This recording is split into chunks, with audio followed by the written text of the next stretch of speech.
Tepangkeun wastafun Amalia Dewi ti kelas 7 F. Simkuring bade ngadongeng ngeunaan sasakala cigon dewa. Zaman baheula aya karajaan anu ngaranna Karajaan Sindang Sari. Ari anu rajana katelah Bagenda Raja Singamandala. Raja anu adil tur bijaksana. Bagenda Raja kaagungan putri anu keur sumedang rumaja putri. Nyaeta Putri Mayang Sawitri. Putri geulis bawa ngajadi. Diendah bawa ti kudrat. Kagelisan Putri Mayang Sawitri geus kawentar ka mana ka mendi. Loba pangeran jeung raja anu maksud pikeun ngalamar. Tapi kabehanana ditolak ku Putri Mayang Sawitri. Bagenda Raja Singamandala kacidah riwangna. Dumeh sakabeh pangeran raja jeung raja ditolak lamaranana. Bagenda sieun raja-raja anu ditolak lamaranana teh nyerang ka nagara Sindang Sari.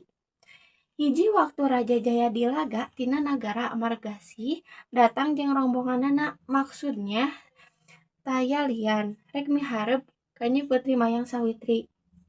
Tapi nu ieu ge sarua deui ditolak lamaranana.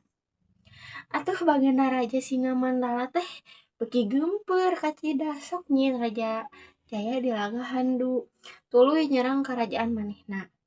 Teu jauh tina panyangka amarah Raja Jayadilaga geus teu katahan lantaran lamaranana teh ditolak. Anjeunna ngajak perang ka Raja Singamandala. Raja Singamandala teu bisa nolak kana tangtanganana. Jayadilaga anjeunna sayaga nyiapkeun balantera di karajaanana. Sakabeh balantera Sindang Sari make perkarang panah jeung pandewa pikeun mapag perang. Wanci subuh balantera Sindang Sari ngajuk ka tempat perang. Tangarah perang geus ditabeuh. Prajurit Sindang Sari ngaleueut ngegei ka peranganna. Bari teu poho mawa panah jeung pandewa tea. Kira-kira wanci panceran perang capu dimimitian. Sing horeg prajurit Margasih leuwih kuat ditimbang prajurit Sindang Sari. Ari sababna jumlahna leuwih loba sarta perkarana leuwih samakna.